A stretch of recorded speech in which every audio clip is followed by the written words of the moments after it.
Reaching an embarrassing U-turn, Gavin. Yeah, a huge U-turn, and one for which the consequences will be felt for a long time, because given that Liz Truss and Kwasi Kwarteng have only been in office for about 4 weeks, it is a very, very significant climb down.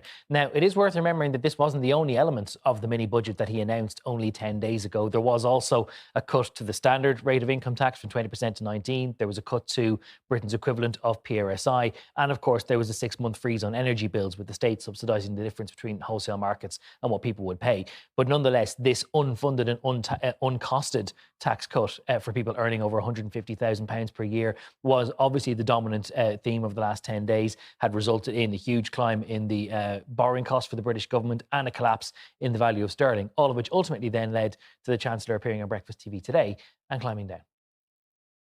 I've said that I've listened, I get the reaction. I've spoken to lots of people up and down the country, I've spoken to constituents, I've spoken to MPs and councillors and other people in our political system. But most importantly, I've listened to voters.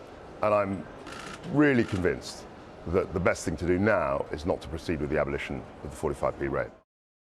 So that cut no longer going ahead, and that was one of the largest bones of grievance that international markets had, that the British government didn't exactly know how much money that was going to cost, and was also politically sensitive because it looked like they were going to have to then make up the cost by cutting social spending and by potentially cutting welfare payments and benefits as well, which obviously would have been very, very contentious.